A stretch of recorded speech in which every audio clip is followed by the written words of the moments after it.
a new user to the software, navigate to Manage User.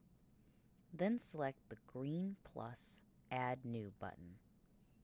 From here, enter the details for the new user you are adding to your agency.